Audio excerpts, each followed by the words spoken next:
Cristo, San Pablo, te está recordando San Pablo, está recordando la corrección que hace San Pablo, donde está diciendo que no es un mero banquete, no es un ágape pascual, es la Eucaristía, es un sacrificio, y ahorita vamos a ver la cuestión de sacrificio, porque eso es otro ataque que ahorita la iglesia está teniendo fuerte, y un ataque incluso dentro de la iglesia. No, ¿qué va? ¿Cómo va a ser un sacrificio?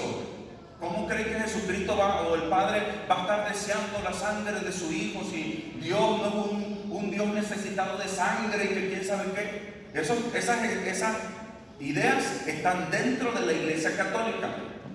Y dicen, no, la misa no es sacrificio. Y entonces, ¿a quién le creemos? ¿Al concilio o al teólogo que anda diciendo estas cosas? O hay quienes no son teólogos, pero que dicen estas cosas. Vamos a ver lo que sigue diciendo el concilio. Sobre la transustanciación.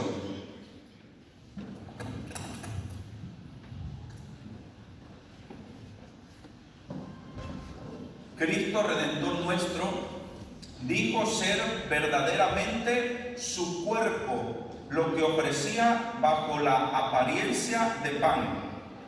De ahí que la iglesia de Dios tuvo siempre la persuasión, y ahora nuevamente lo declara en este santo concilio, que por la consagración del pan y del vino se realiza la conversión de toda la sustancia. ¿Se acuerdan sustancia? Se realiza la conversión de la sustancia del pan en la sustancia del cuerpo de Cristo Señor nuestro, y de toda la sustancia del vino en la sustancia de su sangre, la cual conversión propia y convenientemente fue llamada transustanciación por la Santa Iglesia Católica. ¿En la Biblia se habla de transustanciación? No, la Biblia no habla de transustanciación. Y luego vienen los hermanitos y nos dicen, dime dónde la Biblia dice transustanciación. Y el católico se queda así con los ojos como de plato, ¿verdad? Y no sabe, ay, pues no sé. Ven que la Iglesia Católica les enseñan puras cosas que no vienen en la Biblia. Y aquí es donde nosotros tenemos que tener en cuenta, porque Lutero, volvemos a leer en Lutero, para Lutero la única fuente en la iglesia de la revelación y de conocimiento y todo es la Biblia. Martín Lutero quita el magisterio, Martín Lutero quita la tradición. Entonces lo que dijeron los santos padres, a la basura. Lo que dice el magisterio también a la basura. Tú no necesitas nada, tú solamente con que leas la Biblia, ¿ok? Y entonces cuando te dicen los hermanitos, ¿y dónde dice la Biblia eso? Tú te quedas así, entonces tú contestaré, dime en la Biblia dónde viene la palabra Biblia. ¿Sí? ¿O si viene la palabra Biblia en la Biblia? No. O más aún, cuando te digan, ¿y de eso dónde dice la Biblia? Y dile tú, ahí al ladito, mira, después del punto y coma, donde dice pastora, ahí después dice lo que tú me estás preguntando. ¿Sí? La Biblia habla de las pastoras, ¿verdad? Y ellos tienen pastoras, ¿cierto? Ahí donde dice pastora, por ahí cerquita está. Mira, que quedan pegados. ¿Sí? Más aún, tú pregúntale, ¿y por qué tú crees que esta Biblia es palabra de Dios? ¿Tú cómo crees? ¿Tú cómo sabes que esto es palabra de Dios? Y ya se quedan así. No, porque es que Dios, no. ¿Por qué tú crees que este libro contiene la palabra de Dios? ¿Quién dijo que estos libros eran la palabra de Dios? Y ya se quedan dando vueltas también. ¿Sí? ¿Quién dijo que eso era la palabra de Dios? La Iglesia Católica. ¿Ok? La Iglesia Católica fue compilando los libros y con la autoridad que tenía Dios, estos son los libros divinamente revelados. De hecho, el canon de la Biblia, porque también Lutero, no es que se atacó todo atacó.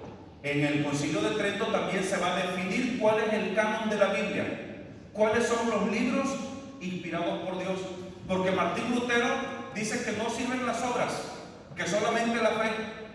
Pero en la carta del apóstol Santiago dice, muéstrame tu fe sin obras, que yo por mis obras te voy a demostrar mi fe. Y se queda así, caray, ¿aquí cómo le hago? Fácil. Fregada, el apóstol Santiago. ¿Qué más? ¿Qué otra cosa hay que quitar? Hay que quitar también los deuterocanónicos. Vámonos por un todo. Y la iglesia dijo, no, esto hay que cerrarlo. Hay que decir cuáles son los libros debidamente inspirados. Y la iglesia dice, estos son los libros que contienen la palabra de Dios. ¿Y quiénes tienen? ¿Y quién dice? La iglesia. ¿Y quién fue formando los libros? ¿Quién? Porque hay libros, hay Evangelio de María, Evangelio de San Pedro, un montón de evangelios. Pero ¿por qué solamente tenemos 4 evangelios? ¿Quién dijo que esos 4 evangelios eran los verdaderos? La iglesia. Y el padre Matuli va a decir una frase bien hermosa. Querer la Biblia y no querer a la iglesia es como solamente querer la leche y odiar la vaca, decir, no, a mí la vaca me cae mal. No, pues no. O sea, como si quieres la Biblia, pero estás aborreciendo a la iglesia. No, el que quiere la leche y el queso quiere también a la vaca, ¿sí o no?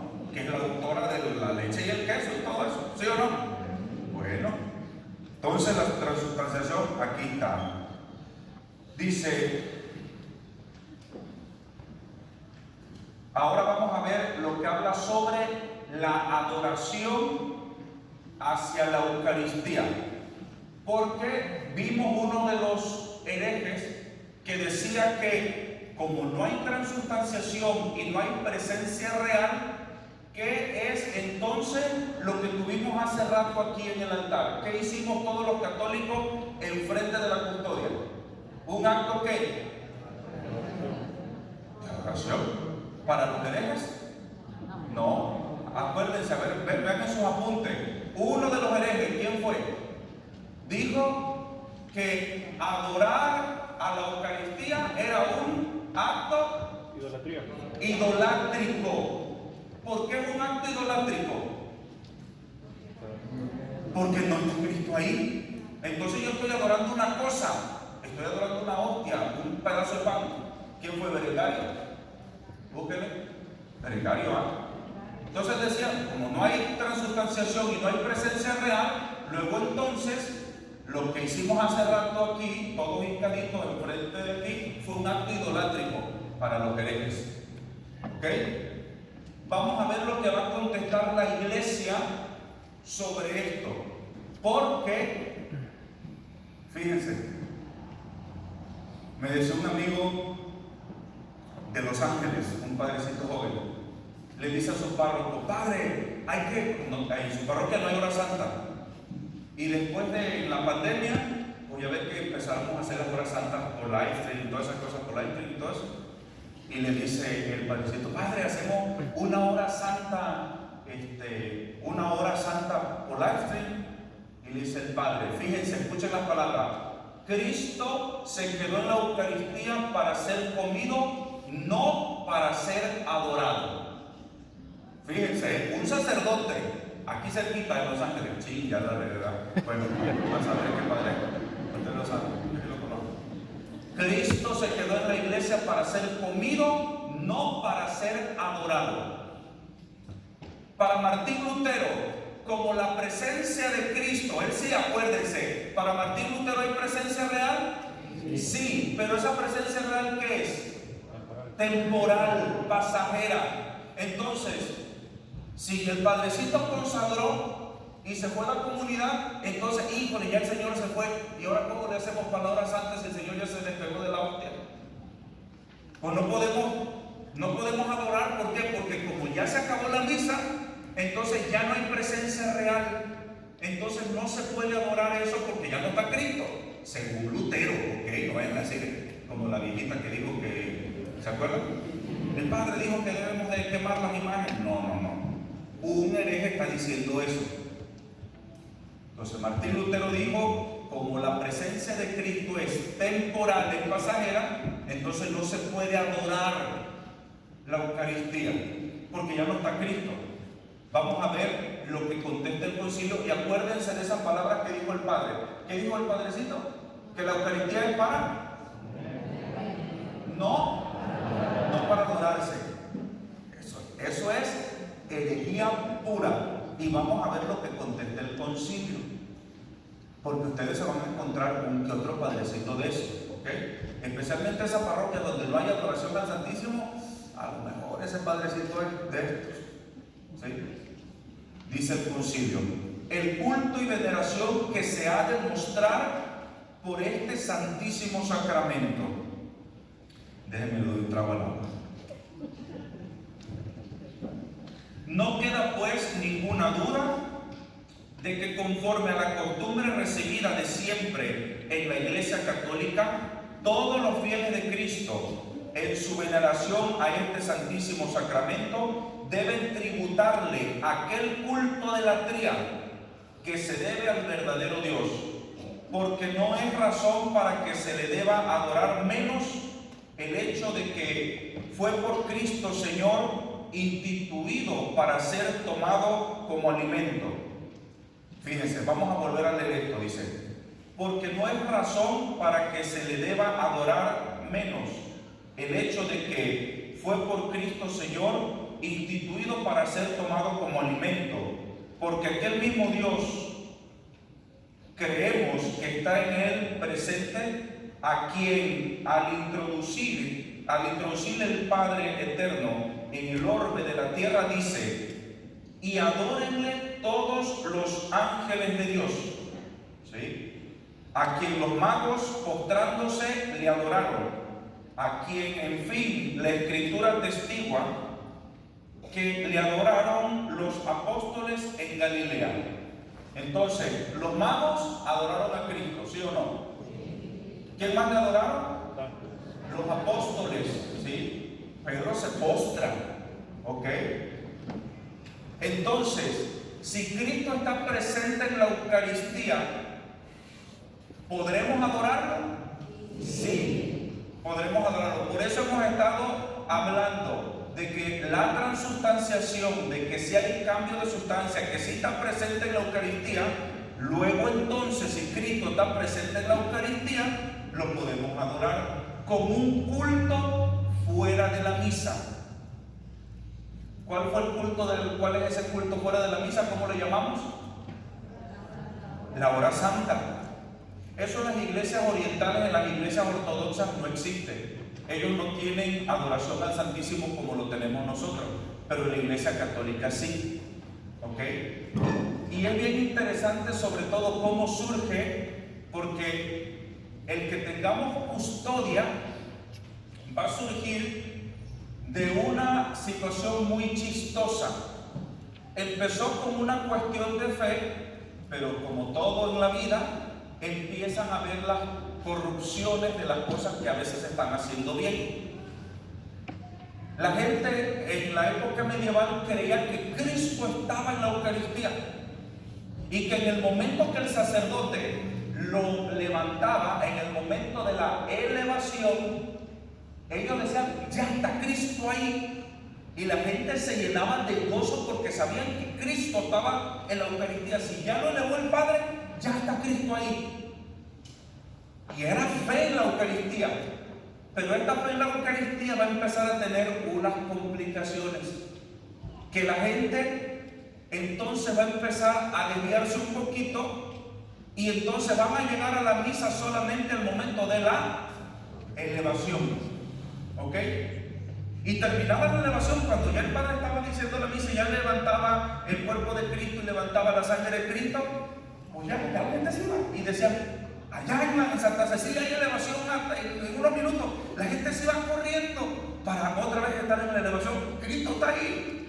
Y si Cristo está ahí, Él me escucha y Él me puede sanar y todo. Y de pronto estaban en la elevación en Santa Cecilia y decían: en la tercera y la gran va a haber elevación. Y se iba la gente corriendo. Y andaban de elevación en elevación y ya no se quedaban a toda la Santa Misa. ¿No? Entonces luego empezó a existir gente que dijeron: ¿y qué tal si al Padre le damos aquí un saludito, ¿verdad? Para que tenga el Santísimo otro ratito? Y le dice: Padre, mira, ahí le damos un saludito para que viste la iglesia, deje otro ratito, ahí el Santísimo lo queremos ver. Y el Padre dice: bueno, la pintura, ¿verdad? Mandar a pintar los santitos, ok, que ahí está el Padre. Y luego otro: Padre, mire, ¿verdad? Ahí le doy otro saludito para que pinte allá las puertas, deje otro ratito levantada el Santísimo. Y ahí está el Padre, ¿verdad? Y luego los que tenían más fe, Padre, mire, pues estamos viendo que ya la oficina está media despeltrada, padre, pues, un billetito, padre, deje una hora levantarse. Y ahí una hora con el Santísimo, Y entonces la gente estaba ahí adorando al Señor. ¿Había fe en la Eucaristía? Sí, pero ya se estaba distorsionando. ¿Sí? Se estaba distorsionando. Esto fue real, Entonces, dicen, mi maestro de liturgia me decía que hubo lugares donde tuvieron al Padre 2 horas. Imagínense el Padre y 2 horas y ya lo aguantaba. Pues ya le habían dado la feria, pues tenía que aguantarse. ¿Sí? Entonces, dice el dicho, música pagada por adelantado toca mal son, pues no, el Padre tenía que bailar bien. Entonces ahí tenía el Santísimo. Entonces la iglesia, para corregir ese exceso, empieza a catequizar, empieza a enseñar y dice, ok, la gente quiere adorar al Señor. ¿Es correcto adorar al Señor? Claro que sí. En la iglesia es fácil. Hagamos un artefacto, ¿sí? Un artefacto dorado donde se pueda meter el Señor. Quien quiera que venga lo adore. Y ahí empieza el culto eucarístico después de la misa. ¿Ok? Fuera de la misa. Y entonces vamos a ver lo que va a seguir diciendo. Como me cuesta trabajo esto, yo estoy ciego, luego con esta letrita de aquí la gusta media rara. A ver, a mí me van a perdonar, disléxico, ciego y con poca luz, esto es terrible. Entonces dice, declara además el Santo Concilio. ¿Cuál concilio? Trento. Sí, para que sea un día que quieran así de pantallar gente. En el Concilio de Trento, la gente hace, sí. Y si no, luego los apantalla, porque en el Denzinger, este libro contiene todos los concilios. Y si quieren apantallar gente, cómprense. Y digan, en el Denzinger, ahí dice, y la gente dice, wow, eso se escucha impresionante. El Denzinger dice, no, esto hay que tener cuidado. Ya no te van a decir, te van a tener miedo, te van a tener respeto.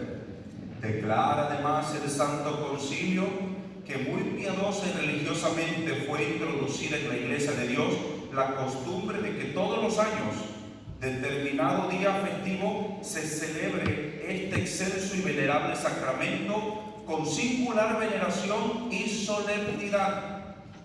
Irreverente y honoríficamente sea llevado en procesión por las calles y lugares públicos. El Concilio de Trento va a decir, Cristo tiene que ser adorado.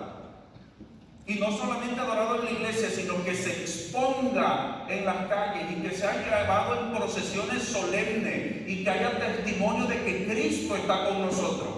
Eso es el concilio. Sigue. Justísima cosa es, estos lenguajes del hace 1500 son cosas raras. Justísima cosa es, en efecto, que haya estudiado algunos días sagrados en que todos los cristianos, por singular y extraordinaria muestra, atestiguen su gratitud y recuerdo por tan inefable y verdaderamente divino beneficio, porque el que se hace nuevamente presente la victoria y triunfo de su muerte, así ciertamente convino que la verdad victoria celebrara su triunfo sobre la mentira y la herejía, a fin de que sus enemigos, puestos a la vista de tanto esplendor y entre tanta alegría de la Iglesia universal, o se consuman debilitados y quebrantados, o cubiertos de vergüenza y confundidos, se arrepientan un día. Entonces, salir con el Santísimo es o para que se avergüencen o para que se arrepienten y un día regresen a la iglesia, o para que algún católico frío, congelado por allá, al ver la procesión diga, ahí va el Señor, ahí va el Señor. Tengo un amigo en la Ciudad de México, ya no me acuerdo en qué delegación está, pero ese pobre hombre es que ya no había posibilidad de que pudiera estar en paz en su parroquia, porque es que le robaban hasta San Judas, hasta Dios se lo llevaban, ¿sí? Y le rompían chapas, le rompían cara. Bueno, es que no había poder humano que lograra contener a los vándalos, y a cada rato había asesinatos, robos, secuestros, extorsiones, horrible. Y el padre dijo, yo ya no aguanto eso. y sacó en procesión el Santísimo por todas las calles de su delegación y le dijo al delegado: voy a sacar el Santísimo porque ya no aguanto la maldad en este lugar.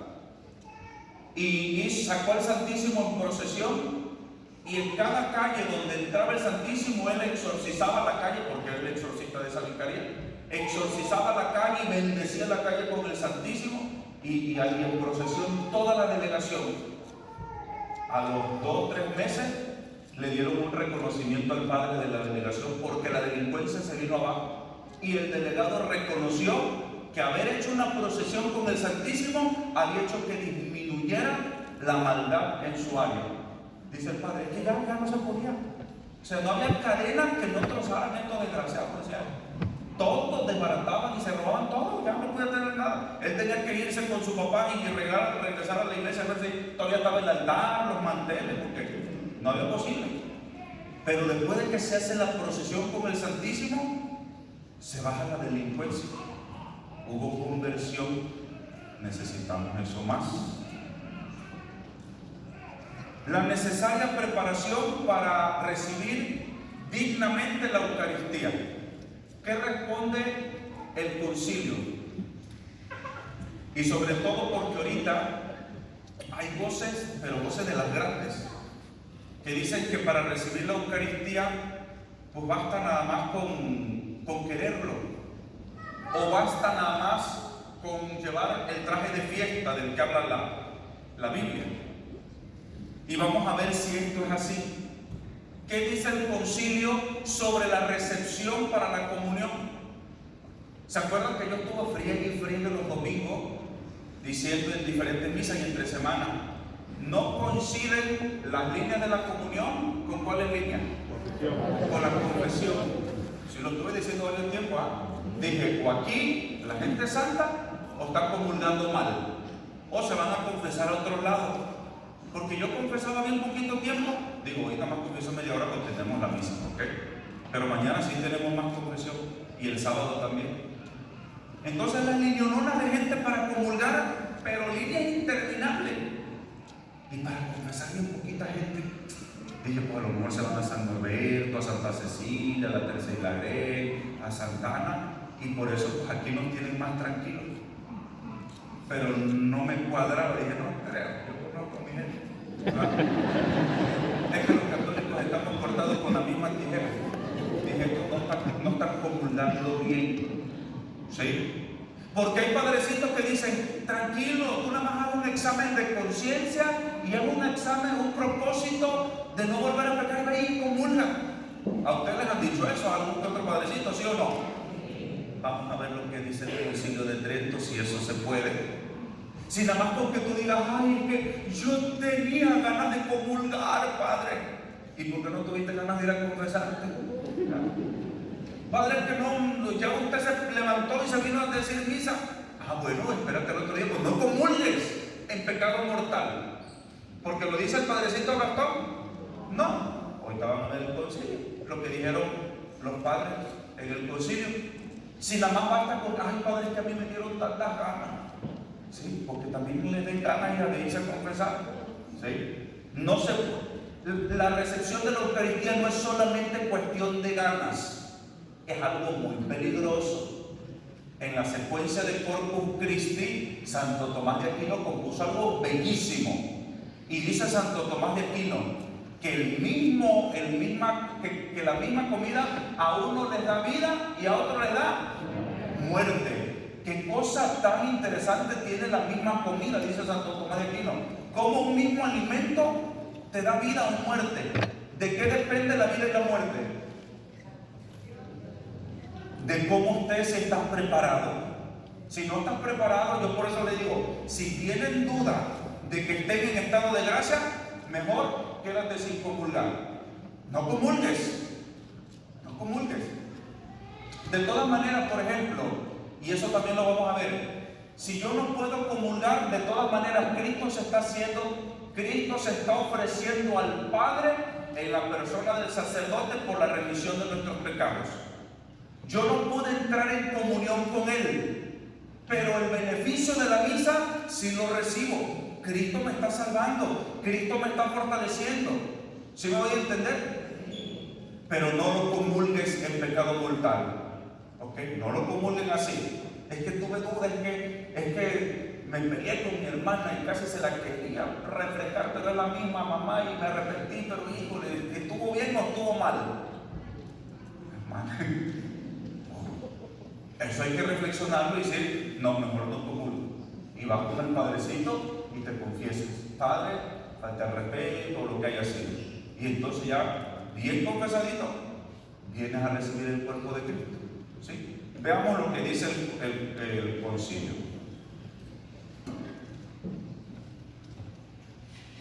Si no es decente que nadie se acerque a función alguna sagrada, sino santamente. Repito, si no es decente que nadie se acerque a función alguna sagrada, sino santamente. ¿Ok? ¿Sí se entendió esto? Este lenguaje está medio raro, es como leer a Santa Teresa de Ávila, la Morada, así es leer el concilio. Entonces dice, ciertamente cuanto más averiguada está para el varón cristiano la santidad y divinidad de este celestial sacramento, con tanta más diligencia debe evitar acercarse a recibirlo sin grande reverencia y santidad. Fíjate, está diciendo santidad, señaladamente leyendo en el apóstol aquellas determinadas palabras: el que come y bebe indignamente, come y bebe su propio juicio, al no discernir el cuerpo del Señor. Por lo cual, al que quiere comulgar, hay que traerle a la memoria el precepto suyo, mas pruébese a sí mismo el hombre. Ahora bien, la costumbre de la Iglesia declara ser necesaria aquella prueba por la que nadie debe acercarse a la Sagrada Eucaristía con conciencia de pecado mortal, por muy contrito que le parezca estar, sin preceder la confesión sacramental. Podrá estar muy contrito, muy arrepentido, pero si no te has confesado, ¿se puede o no? No se puede. ¿Lo dije yo? No, ¿cómo que sí? Lo dijo el concilio. ¿Okay? Entonces, nadie se puede acercar si no consta previa confesión. ¿Sí está claro esto? Bueno, vamos a ver ahora los cánones ya de la condena. Esto es muy interesante porque todos los concilios terminan así. Entonces, si alguno negare que en el Santísimo Sacramento de la Eucaristía se contiene verdadera, real, sustancialmente el cuerpo y la sangre, juntamente con el alma y la divinidad de nuestro Señor Jesucristo, y por ende Cristo entero, sino que se dirige a que solo está en Él como en señal y figura, o por su eficacia, sea anatema. Si alguno negare, ¿ok? ¿Sí se entendió esto? Si alguno negare que el Santísimo Sacramento de la Eucaristía se contiene real y verdaderamente la presencia de Jesucristo, si tú lo niegas, anatema. ¿Ok? Si alguno lo negare, ¿quién lo negó? Lutero. O sea, estás condenando a Lutero, sí, porque el concilio se dio en base a lo que Lutero está diciendo, ¿no? Si alguno negare que no hay transubstanciación, si alguno negare que no está la presencia de Cristo, sea anatema. Si alguno dijere que en el sacramento de la Eucaristía permanece la sustancia del pan y del vino, juntamente con el cuerpo y la sangre de nuestro Señor Jesucristo, y negare aquella maravillosa y singular conversión de toda la sustancia del pan y toda la sustancia del vino en la sangre, permaneciendo solo las especies de pan y vino, conversión que la Iglesia Católica llama transubstanciación, sea anatema. ¿Sí? ¿Qué se está negando aquí? ¿O qué se condena? Lo que Lutero dijo, que solamente es presencial de paso. Si alguno dijere que en el sacramento de la Eucaristía permanece la sustancia del pan, sea que no hay transustanciación, sino que Cristo nomás se le pega y se va, sea anatema. Si alguno negare que en el venerable sacramento de la Eucaristía se contiene Cristo entero bajo cada una de las especies y bajo cada una de las partes de cualquiera de las especies, hecha la separación, sea anatema. ¿Qué es esto? Hay quienes dicen, no, pues ya se consagró, pero si hay que hay una partícula, no hay problema. ¿O ustedes han visto algunos padrecitos que a la paterna le hacen así, las partículas salen volando? ¿Por qué creen que hacen eso? Porque no creen que Cristo está en las partículas. En el rito tridentino, y antiguamente la iglesia nos decía, después de que el sacerdote tocó el cuerpo de Cristo, el sacerdote ya no despegaba los dedos hasta el momento que se los purificaba. Y entonces agarraba el copón del Santísimo así, y el cáliz lo levantaba así, ¿sí se ve? Sin despegar los dedos. ¿Se han visto ustedes alguna vez eso? ¿Algún padre? ¿Verdad? ¿Por qué? Esto no es solamente algo mecánico o algo instrumental, es un acto de fe, lo que está diciendo el concilio. ¿Sí? Si alguno dijera que en las partículas no está, sea anatema. De tal manera que es un acto de fe. Yo creo que Cristo está en la más pequeña partícula. ¿Una gota de agua es agua? ¿Una gota de agua es agua? Claro. Una partícula del cuerpo de Cristo es ¿quién? Cristo. Entonces, el sacerdote conserva los dedos así. ¿Ok? Si algún otro padre no lo hace, no vayan y digan, usted está mal porque el concilio. Tranquilo, hay que orar, falta mucha oración. ¿Ok? Si alguno dijere que acabada la consagración no está el cuerpo y la sangre de nuestro Señor Jesucristo, sea anatema. ¿Quién decía que después de la consagración ya no está Cristo? Lutero. Mira, lo voy a leer ya todo. Si alguno dijere que acabada la consagración no está el cuerpo y la sangre de nuestro Señor Jesucristo en el admirable sacramento de la Eucaristía, sino solo en el uso al ser recibido, pero no antes o después, y que en la hostia o partículas consagradas que sobran o se reservan después de la comunión no permanece el verdadero cuerpo del Señor, sea anatema.